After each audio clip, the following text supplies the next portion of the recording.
তখনও ভালো করে বেলা উঠিনি। তো আমার একটা চেনা লোক, ভদ্রলোক চা নিয়েছেন, কিরিশ করা জামা গায়ে আছে, কোথাও কলকাতায় যেতে পারে, দাঁড়িয়ে দাঁড়িয়ে চা খাচ্ছে। আমি মূর্তি বলে ফেলেছি, আমি ভাই বেঞ্চ আছে বসুন, আর বাঁতে খাচ্ছেন কেন, ডান হাতে খান। আমি আর কিছু না জানি, এবার হাজারো মুসলমান, আমি ওরে ভালোবেসেই বলেছি, ভালো মুখেই বলেছি। ভদ্রলোক ফোড়াং করে আমার উত্তর দিচ্ছে, কেন বাঁধটা হাত না? আচ্ছা বলেন, সকালবেলা ফজরের নামাজ কালাম পড়ে ঠান্ডা মনে ওরে কথাটা বললুম, ও আমার উত্তর দিলে বাঁধটা হাত না? না, আমারও ভাই মিটার চড়ে গেছে। আমি ভাই কাল থেকে ডান হাত দিয়ে শুষ্ক, একদম বাংলায় বলেছে। হাত যাবা কথায় তেলে বেগুনে জ্বলে উঠেছে। না, আপনি একটা বাজে কথা বলে, কেন বাজে কথা? যদি বাঁধটা হাত বলে এদের যদি খাওয়া যায়, তাহলে ডান হাতটা হাত এদের শোষানো যাবে না কেন? বলেন না, ভুল বলেছি? হ্যাঁ, হয়তো ভাষাটা সাহিত্যের ভাষা বলিনি, প্রচলিত ভাষা বলেছি, এটা আলাদা কথা। কিন্তু আর গিস অন্যায় কথা বলিনি, এক বিন্দু অন্যায় বলিনি। জি, ভদ্রলোক আর দাঁড়াতে পারলে না, বাকি যারা দু চারজন ছেলে একটু হাসাহাসি করলে। হ্যাঁ, চিনলেও বিরোধী, চেনে কত লোক, চিনলেও বিরোধী, দেখতে নাই দি চলন বেকা। আমার তার ভাল লাগে না, ওই জন্যই বলেছে ডান হাতটা হাত না। তা নাহলে বলতো যে হুজুর ডান হাত দিয়ে খাই, তাই গেছে টানে পড়ে বাঁধতে হয়ে গেছে। কি এটা ছিল একটা সভ্যভদ্র মানুষের জবাব। আমি জানেন, আমি একদিন একটা মজলিসে ওয়াজ করছি, জানেন তো সেদিন কি প্রসঙ্গে এই দাড়ি রাখার ওয়াজ করেছি। জি, দাড়ি শরীয়তের হুকুমে রাখা ফরজ, অনেকে বলে সুন্নাত, এটা সুন্নত নয়, এটা ফরজ। যাই হোক, এর উপরে বলেছি, তো সে নিয়ে কেউ কমেন্ট করি। মানে একটা লোক মজলিস থেকে উঠে বলছে হুজুর আমরা দাড়ি মাঠ পেটতে আনিনি, তাহলে রাখবো কেন? কিরম কপাল ফুটেজ দেখেন, কি বলে বলেন, মার পেটতে দাড়ি আনিনি, রাখবো কেন? আর খোদার দেওয়া হিকমত তো, আমি আর এক সেকেন্ড দেরি করিনি। এর উঠেছে, এই খোকা এই ইটটা দিয়ে ওই দাঁতগুলো ভেঙে ওই লোকের একটা দাঁতও মার পেটতে আনি, ভাঙ ভাঙ ভাঙ। আর যেরাম দেরি করে এলাম, থপ করে বসে বসে। বুঝতে পারেননি কথা? আরে বাবা, আজকের অনেকের দাড়ি নেই, নামাজ কালাম পড়ে ভালো পথে চলে, আল্লাহ চাই মনের গতিতে একদিন রাখবে, কেউ রাখতে পারে না, ভিন্ন জিনিস। কিন্তু রাখাটা শরীয়তের কাছে অপরিহার্য। এই ইতিকাদ, এই বিশ্বাসটুকু তো থাকা দরকার। আচ্ছা, ওসব মাথায় ঢুকিনি, ওর মাথায় ঢুকিয়েছে দাড়ি মার পেটতে আনিনি, তা রাখবো কেন? বলো দেখি। আর আল্লাহ আমার মাথায় জুগিয়ে দিয়েছে, আমি ওই তর্কে বলেছি ইন্ডিয়ে দাঁত কটা ভেঙেলে একটাও দাঁতও মার পেটতে আনিনি। ঠিক বলেছি না ভুল? ভাই আমার, আমি আপনাকে বোঝাতে চাইছিলাম, মনে রাখুন, তাহলে ডান হাত দিয়ে খাওয়া নবীর সুন্নাত, সঙ্গে মনে রাখতে হবে। জি, আমরা অনেক সময় দেখবেন কিছু মানুষ হয়তো না জেনে করে, জি আমি বাম হাতে গ্লাস ধরেছি, সেক্ষেত্রে ডান হাত ঠেকানো আমার দরকার আছে, কিন্তু আমি ডান হাত দিয়ে গ্লাস ধরেছি, হারগিজ বাঁ হাত লাগানোর দরকার নেই, দরকার নাই। ভাই এই খাওয়ার আগে না এই দু হাত ধোয়াটাও একটা সুন্নাত। তো আপনি ভাবছেন হুজুর আমি খাবো ডান হাত দিয়ে, তা বাঁ হাত ধুয়ে যাবো কেন? খুব ভালো করে খেয়াল করে দেখবেন তো, আমি ডানা দেখাচ্ছি, একটা মাছের কুটি, একটা কাঁটা, একটা গোস্তের কুটি কিংবা একটা হাঁটটি বেঁধে গেছে, ফট করে মানুষ বাঁ হাতটা দিয়ে ছাড়াতে চায় না। নবীর কত হিকমত যে পটাং করে একটা মানুষ বাঁ হাতটা ধোয়া পরিচ্ছন্ন নেই, ওই হাতটাই ব্যবহার করে ফেলল। অতএব খাওয়ার আগে, এই জন্য আমি নিজে চোখে বড় বড় আলেমদেরকে দেখেছি, তারা রুটি খেচ্ছে দু হাত দিয়ে, দোয়াত ভালো ঝাপটা করে ধুয়ে নিয়েছে, রুটি খাচ্ছেন দোয়াত দিয়ে ছিঁড়ে। তো ভাই আমি যেটা আপনাকে বোঝাতে যে কথাটা বললাম যে এই বাঁ হাতটাও ধুয়ে রাখার দরকার, ধুয়ে রাখা দরকার, এটাও একটি সুন্নাত, ওটাকেও উপেক্ষা করা যায়। মনে রাখুন যে সুন্নতটা আমাদের ঘরে বাড়ি মোটেই চলে, রাগ করেন না, মেনে নেন, রাগ করেন না, মেনে নেন।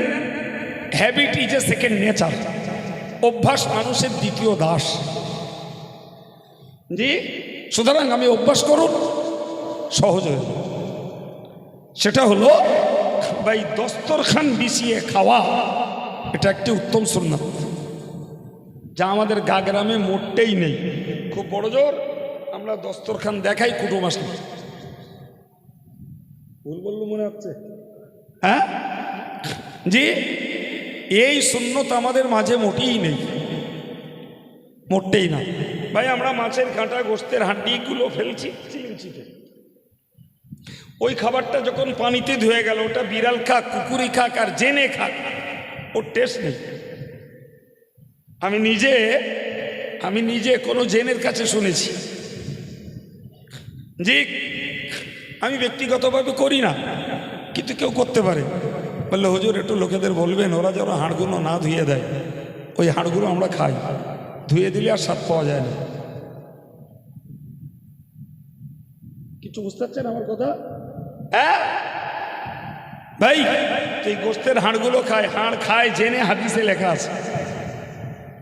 কিন্তু আমি যে মাছের কাঁটাগুলো, কিন্তু উচ্ছিষ্ট দুটো খাবার, এটা আমার খাবারের অযোগ্য, আমার খাবারের অযোগ্য, ওই খাবারটাই তো বিড়াল কুকুরের খাদ্য, হাঁস মুরগির খাদ্য, তো আমি ধুয়ে দিলাম। টেস্ট নষ্ট হবে না? হবে না, সব কম হবে। আর আমি না ধুয়ে ওই খাবারটাই এক সাইড করে ফেলে দিলাম, কুত্তায় খাবে, বিড়ালে খাবে, ওতেও সব পাবে। জি, ফলে এই দস্তরখানটা বিছানো অ্যাকচুয়াল এই এঁটো কাটা ফেলার জন্য নয়, অ্যাকচুয়াল দস্তরখান বিছানো হলো পড়ে যাওয়া খাবারটাকে তুলে খাওয়ার জন্য। পড়ে যাওয়া খাবারটা ছড়াতে পারি, অসম্ভব নয়।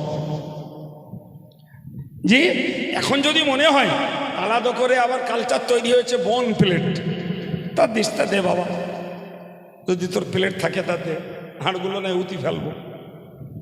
জি, এখন যদি কেউ মনে করে বন প্লেট নাই, দস্তরখানা একটা বিছিয়েছি, আমার নিয়ত পড়ে গেলেও খুঁটে খাবো আর এঁটোগুলো এক সাইড করে রেখে দেবো, সমস্যা নেই। কিন্তু মোটে দস্তরখান ব্যবহারই নেই, ব্যবহারই নেই আমাদের কাছে। আপনাকে কি বলবো জানেন, হযরত ওমর ফারুক রাদিয়াল্লাহু আনহুর জামানা, তিনি মুসলিম জগতের খলিফা। জি, তো ওনার পিরিয়ডে মিশর জয় হয়েছে, মিশর জয় হয়েছে। তো নবীর সাহাবী হযরত আমর ইবনুল আস রাদিয়াল্লাহু আনহুকে উনি মিশরের গভর্নর করে পাঠিয়েছেন। জি, তো উনি যখন মিশরে পৌঁছেছেন, মিশরের লোকেরা বলল যে আমাদের দেশেই প্রথম ইসলামী শাসন কায়েম হবে, তো যদি একটু খলিফা আসতেন তো আমরা খুশি হতাম। হযরত আমর ইবনুল আস রাদিয়াল্লাহু আনহু একটা চিঠি লিখে মদিনাতে পাঠিয়ে দিলেন।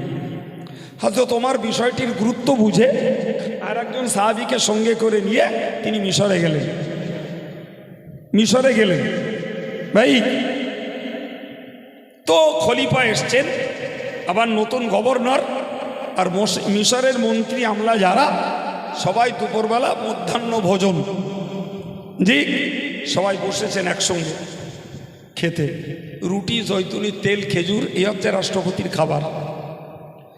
উনি খেতে খেতে দেখেন আর একজনের সামনে একটা রুটির টুকরা পড়ে গেছে, পড়ে রয়েছে।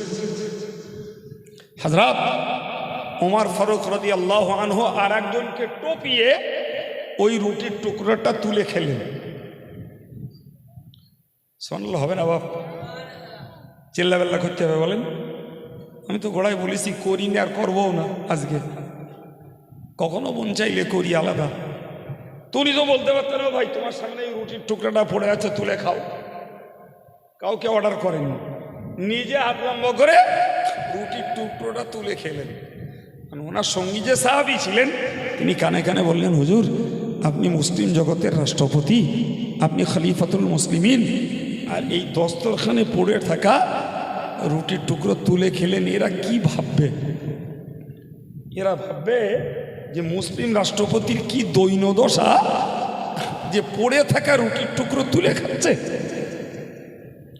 যেই না বলেছেন হযরত ওমর একজন বাঘের মতন গর্জে উঠেছে, উঠে বললেন, জি আতারাক্তু সুন্নাতা হাবিবি লিআজালিল হুমাকা, এই মূর্খগুলো বোকাগুলো এরাই আমার কি বলবে, তাই ওদের ভয়ে আমার হাবিবের সুন্নত ছেড়ে দিতে হবে। গোটা মজলিস চমকে উঠল।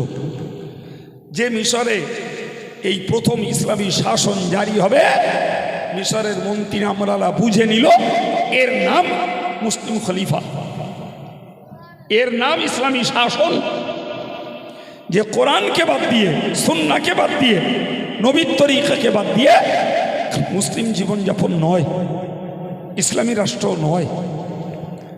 ভাই অবাক কথা, অবাক হওয়ার কথা, আমরা হোটেলে বসে নবীর সুন্নত মারিয়ে চলে আসছি। জি কত লোক কালচার তৈরি করেছে জানেন আজকের যুগের কালচার, যে এই খবরের কাগজ দিচ্ছে দস্তরখানের বদলে, এও মকরু। যে কাগজে রয়েছে বিদ্যা বুদ্ধির কথা, যে কাগজে রয়েছে জ্ঞানের কথা, তুমি ওই কাগজটাকে কিভাবে উচ্ছিষ্ট ফেলার কাজে লাগাচ্ছ। সুতরাং দস্তরখান হিসাবে কখনো খবরের কাগজ কি বইয়ের পৃষ্ঠা বাদ পড়া হোক, সে বাংলাও হোক, ওটাও ব্যবহার করা যায় না, ওটাও না। প্রিয় ভাই আমার, আজকের যুগের কালচার, আমরা একটা বোতল ধরলাম, বোতল ধরে ঢক ঢক করে মেরে দিলাম, ক্যাঁকড়ার চালায় দেওয়া মতন দিয়ে দিলাম, বোতল তো কালচার হয়ে দাঁড়িয়েছে। ভাই নবীর সুন্নত হলো ঠোঁটটাকে পাত্রের মুখে লাগানো। খেলাম, আমি সুন্নতের খেলাপ করিনি, কিন্তু যখনই মেরে দিল গিলিনি, বলো ভাই, কিন্তু গেলে না লোক ঢকাস ঢকাস করে শব্দ হচ্ছে, মানে চালা ভর্তি হচ্ছে। পুরো সুন্নতের খেলাফ, পুরো সুন্নতের খেলাফ। আলহামদুলিল্লাহ এই কালচারগুলো এখন অ্যাভেলেবেল চলছে। কি না কালচার চলছে না ভাই। জি এখন মানসি গরুর মতন খাচ্ছে।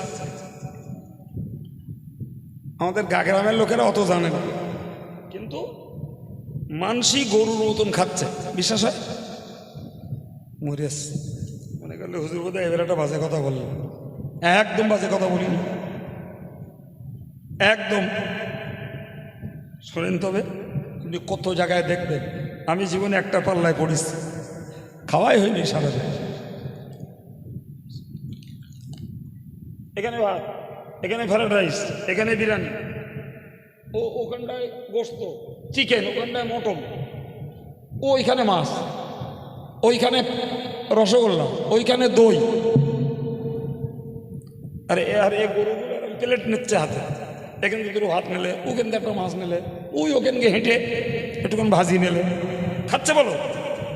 খাতে খাতে আবার গেল, গিয়ে ওখান থেকে একটুখান চিকেন আনলে, ওই আর এক জায়গায় গেল, ওখানটা রোস্ট নিলে। দেখেছেন এরকম খাওয়া? এবার বলেন খারাপ বলিস না ঠিক বলিস? ঠিক বলিস না ভুল? ইস, কত মানুষ আধুনিক হয়ে গেছে যে উন্নতি করতে করতে খাওয়া শিখেছে গরুর মতন, হেঁটতেছে, বেড়াচ্ছে, মেয়ে মরদ একসঙ্গে সব, সেখানে ঘোট পাকাচ্ছে। কার যে কখন কোনটা খাতে ইচ্ছা হচ্ছে তার ঠিক নেই। চামচ খাটে না থেকে তুলে এনতে, আর ওইরকম ঘুরতেস ফিরতেস খাচ্ছে। আর আমি ওই পাল্লায় পড়িস। আমি সর্বনাশ, আমি একলা না, আমার সঙ্গে আরো 5-6 জন রয়েছে। আমি তো খাবো না। এখন ওর ম্যানেজার যিনি আমাকে বলছেন স্যার খান, আমি বললাম না, আমি ওরকম খাওয়া খাই না। তো বললে 5টায় মিটিং শেষ হবে আর আপনি খাবেন না? মানে আমরা কিছু করার নেই, হয় আমাকে স্পেশাল ঘরে বসেই খেতে দেন, নাহলে আমার ছুটি দেন, আমি খেয়ে আসছি। এখন ওরা ছুটি দেওয়াও ডিসক্রেডিট, স্পেশাল ঘরও বানানো নেই। আমি বললাম ভাই যাই করেন তাই করেন, সব অমুসলিম, আমি যাই করেন আমাকে নামাজ পড়তে দিতে হবে, নামাজ আমাকে পড়তে দিতে হবে, কোনো কথা না।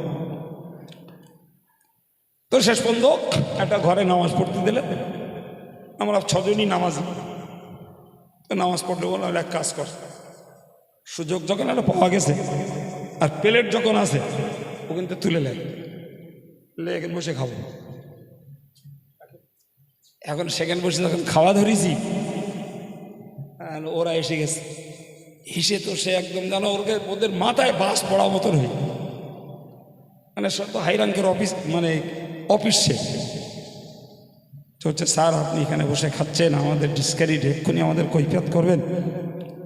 তাহলে এক্ষুনি যদি কৈফিয়ত করে দাদা, তাহলে আপনি এক্ষুনি দাঁড়ান, আপনার বসতে বসতে আমাদের খাওয়া হয়ে যাবে, কৈফিয়ত করার সুযোগ পাবেন। আর সে ভদ্রলোক হেসে ফেলেছে। আমি শুধু অবাক হয়ে গেলাম যে মানুষ আধুনিক হতে হতে এরকম আধুনিক।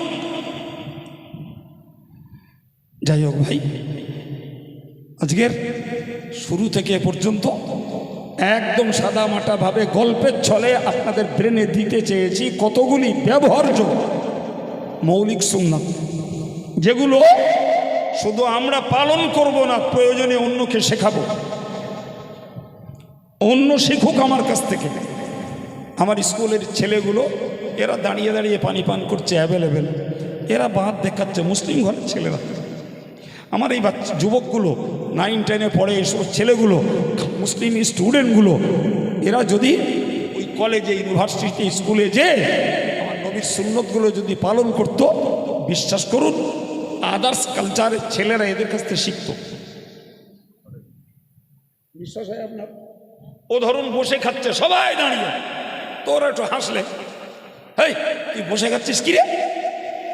আর ও যদি টুক করে বলতো যে এটা আমাদের নবী মোহাম্মদের আদর্শ, ফলে আমি দাঁড়িয়ে খাই না, ও অবাক হয়ে জিজ্ঞাসা করতো, তাই ঠিক আছে তুই বসে খা। আমার ঘরের ছেলেগুলো এরা হিন্দু ঘরের ছেলের নয়, মুসলিম ক্লাস ফ্রেন্ডকে যদি স্কুলে যেয়ে বলতো আসসালামু আলাইকুম, ওরা জিজ্ঞেস করতে, হ্যাঁ রে কি বলিস না?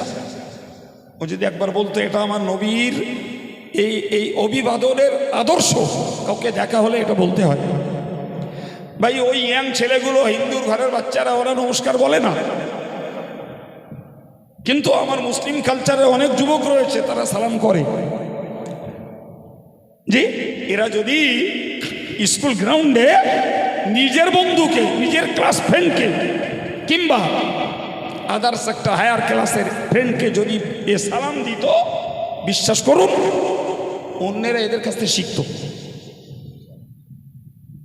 বিশ্বাস হয়? এরা যদি স্কুলে যে আন্দোলন করত যে স্যার কোনো কথা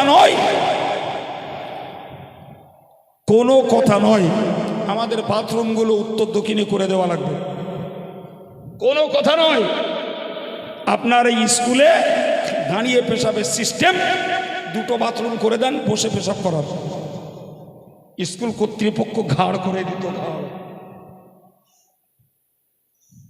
বিশ্বাস হয়? একদম কোনো কথা হতো না। আমরা দাঁড়িয়ে পেশাব করি না, ওটা আমার নবীর নিষেধ, আমার ধর্মের বাধা। সুতরাং আপনার স্কুলে 1200 স্টুডেন্ট আছে, আমরা 600 স্টুডেন্ট মুসলিম, আমাদের জন্য আমাদের কালচারটা দেন। আপনি কেন আমেরিকান কালচার এখানে আনছেন?